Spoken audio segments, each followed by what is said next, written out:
After the Last Supper and in the dead of night, the film opens in the Garden of Gethsemane in medias res. Jesus prays and experiences the devil's temptation, talking to him in the dead of the night. He passes out due to exhaustion, following his confrontation with the devil. He made his way through the pitch-black forest to meet with his followers when he noticed that his apostles, Peter, James, and John, were fast asleep. He became irritated that they couldn't even keep an eye on him for one night. Meanwhile, Judas Iscariot, one of Jesus' other apostles, gives them the location of his teacher, Jesus. While he was in the forest with his disciples, Judas received 30 pieces of silver from the priests, who then mocked him for his betrayal by tossing them at him as payment. Judas picked up the silver coins on the ground as he glared angrily at the priest. Guards from the temple accompanied Judas as he approaches Jesus in the woods nearby. Judas came face to face with Jesus in the forest, and slowly approached him and kissed him. While John watched nervously surrounded by guards, Jesus asked Judas, "Is this how you betray me? Betrayal with a kiss?" Judas backs away slowly as the guards approach Jesus to arrest him. Peter steps in and cuts off the Jesus, however, commands Peter to stop using force. Malchus falls to the ground screaming from pain. Malchus was heavily breathing. Malchus, who was wounded and terrified, had Jesus examine his ears.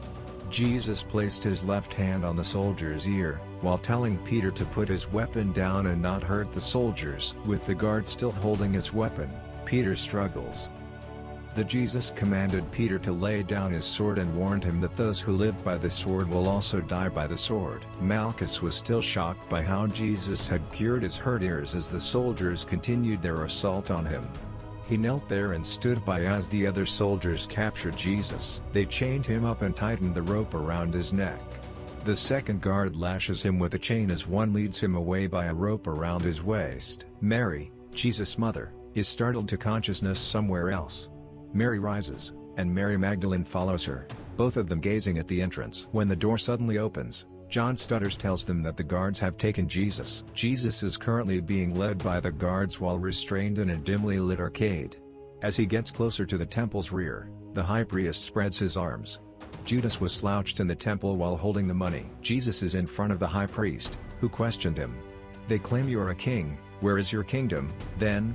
From which line of kings are you from?" Jesus turned to face them and replied, "I have said what I have said, ask those who have heard my teachings." He was accused of cooperating with the devils by a man who approached.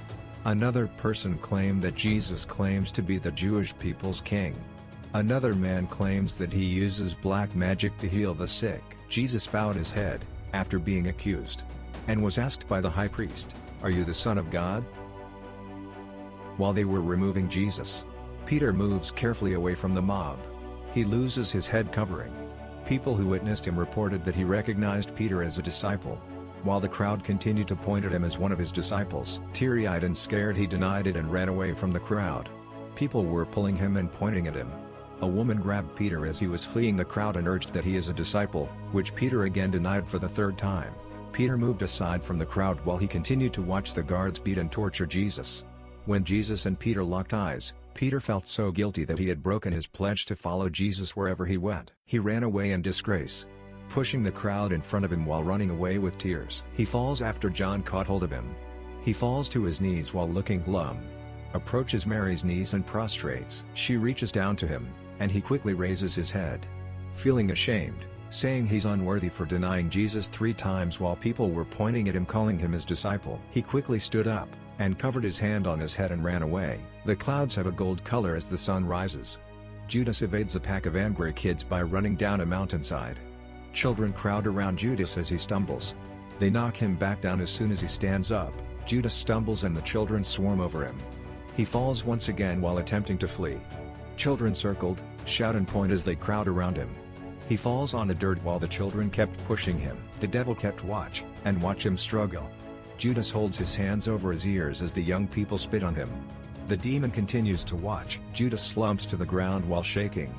Judas keeps his ears covered while gritting his teeth. He takes his hands off his ears and slowly opens his eyes. He looks back at the building perched atop the hill. A dead donkey corpse was laying on the ground behind him, decomposing. He waits before turning slowly.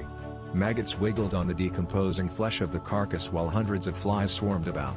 Judas weeps bitterly. Judas raises his hand and looks up at the sky. He made a painful grimace as he extended his mouth widely. Judas now fastens the rope to a tall tree as his feet hang over the donkey's corpse. Pontius Pilate calls on Jesus to be brought into his palace for interrogation. Jesus had to walk the steep staircase while shackled with chains. The Latin-speaking Pilate, who is also fluent in the Aramaic language, interrogates Jesus, but after hearing from his wife Claudia about a nightmare she had the night before about executing a holy man, Pilate decides not to convict him. Coming out from Pilate's palace, Jesus is still shackled. As Jesus descends the stairs as the guards watch, he told the audience that he had questioned the prisoner and had not discovered anything that would warrant punishment. Mary was speechless, but the crowd was dissatisfied with Pilate's decision. Pilate raises his hands in response to the commotion and informs the crowd that because Jesus is from Nazareth, the capital city of Herod Antipas, Pilate will instead bring him before the king's court. When King Herod finally got a chance to see Jesus, he approached Caiaphas and asked, "Where is Jesus?" He was disappointed to see that he was wearing rags. Herod looked at the prisoner, eyeing him with disgust, then began to make fun of him by posing questions such, "Are you the one who gives sight to the blind, raises the dead, and what from kings has he descended from?" Jesus just bent his head and didn't respond to Herod's inquiries or jabs. Herod questioned Jesus as he continued to ignore his taunts. Herod asked if this ragged man was the Son of God. "Will you work miracles for me?" Herod inquired. Jesus remained silent. Herod angrily asked and said that this is not the Son of God. He is just a fool pretending to be God. All of Herod's subjects laughed and mocked him. In the meantime, in Pilate's palace, he was seeking his wife's advice since he wasn't sure whether to condemn Jesus. When Pilate's guard arrived at the door, he announced that Jesus had returned with the crowd and that there was already commotion. Soldiers are now marching to the gates. They must make a choice over what to do with Jesus. After Jesus comes back, Pilate assures the crowd that he would first convict Jesus for heresy before freeing him. Caiaphas and the crowd was still dissatisfied with his decision. Pilate attempts to secure Jesus' release by offering the populace the option of freeing Jesus or the thuggish criminal Barabbas. Caiaphas, and with his full evil intention, asked to free Barabbas, which the crowd agreed and started to cheer on Barabbas. Pilate is shocked by the demands of the enraged and pious crowd, who want Barabbas released and Jesus put to death. Barabbas acted enthusiastically while Pilate, his guard, Mary Magdalene, and John all showed concern. If they wanted Barabbas released and Jesus punished, Pilate had to ask a second time. He couldn't believe what the crowd was asking for. The people cheered on Barabbas, and so Pilate didn't have a choice but to follow the people's demands. He had to appease the crowd to avoid causing an uprising and chaos in his station. Jesus stared at Barabbas unhappily, while Barabbas the murderer gets to walk away freely. Jesus is dragged through the courtyard by the soldiers in chains. While the other soldier chuckled and made gestures toward Jesus, one soldier unbound and unshackled Jesus as they continued making fun of him. The overseer gave the command to begin the penalty. The soldiers began to beat Jesus. Jesus closes his eyes as he flinches. Jesus is repeatedly struck with a stick till his back is bruised and wounded. Worriedly looking from behind the crowd, Mary and Mary Magdalene observed. The soldier next took a thread of leather with hooks on each end, which served as his next weapon. They kept beating him with whips from both sides. Jesus struggled for breath as the agony became terrible. He receives yet another whip to the side, which tears the flesh from his skin and splatters blood everywhere. After all the lashing and thrashing, he was too exhausted to stand. Jesus collapsed to the ground, which was covered with his own blood. The soldiers then pulled him up and allowed him to wear a crown of thorns. His skull bled more when they pushed it with a stick. The soldiers laughed and continued to mock him. Jesus was then presented to Pontius Pilate following all the beatings. The audience was told by Pilate that Jesus had received his just penalty and would be released. He asked the crowd, "Isn't this enough?" Caiaphas yelled, "Crucify him." The crowd cheered and repeatedly yelled to crucify the sinner. Jesus, weakened, bloodied, and wounded, Jesus was taken by the soldiers to the skull, where he and two other criminals would be crucified. They walked barefoot while being spatted and stoned as they carried the heavy cross. Jesus was treated as a poor criminal by the crowd, people screaming angrily at them. The crowd threw stones after stones. Mary witnessed her son Jesus falling on the ground in an alley. His head was struck by the large cross. She witnessed her son collapsing to the ground. Mary rushed to her son's aid. She picked up her son while sobbing and exclaimed, I'm here, I'm here." Seeing his mother, Jesus appeared to have regained strength as he stood. Said, "See, mother, I make everything new." As they arrived at the location referred to as Skull, Jesus' nearly dying body was tied to a cross by the soldiers. Then they started to pound his right hand with enormous nails. Jesus opens his mouth widely and cries out in agony.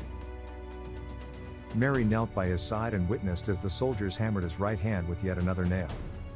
When Mary Magdalene witnessed what the soldiers were doing to Jesus, she began to tremble and bawled her eyes out. The soldiers proceeded to Jesus' feet. They held both feet and hammered another massive nail. The soldiers then penned a title and attached it on the cross: Jesus of Nazareth, the King of the Jews. John stood in front of Jesus' cross with teary eyes. After which, the soldiers pulled the ropes tied to the cross, raised it higher. He was once more called out for his blasphemy by the audience, who began to laugh. Then, as Jesus was being crucified on the cross, Caiaphas approached him. He questioned, "Why don't you come down from the cross, if you are the Son of God?" He gazed up to the sky. Then Jesus said, "Father, forgive them, for they do not know what they're doing." The criminal on his left then spoke to Jesus. He repented on his sins, and said he deserved to be crucified as his punishment. Jesus replied, "From now on, you shall be with me in paradise." The skies suddenly turned dark, thick clouds covering the sun. One of the soldiers looked up in the sky and wondered. Looking at the crucified body of Jesus, the priests and the crowd panicked, and left the place called Skull. Jesus, gazing skywards, he was calling out with a loud voice, said, "Father, into your hands I commit my spirit." And having said this, he breathed his last. The clouds grew darker, the wind blew stronger. The land started to move, rocks falling, wind gushing. This caused fear and panic to the soldiers. A powerful earthquake shook Pontius Pilate's palace. Another quake struck the temples of the priests, which divided their land in half and caused fire. As Jesus is removed from the cross, Mary and Mary Magdalene weep for him. Mary was holding his son's body. "I gave him one final kiss on the cheek." In the final moment, Jesus was buried with the scars on his hands, foot, and side. As foretold, the Son of Man is going to be betrayed into the hands of men. They will kill him, and after 3 days he will rise. Jesus now leaves the tomb with the scar on his hand.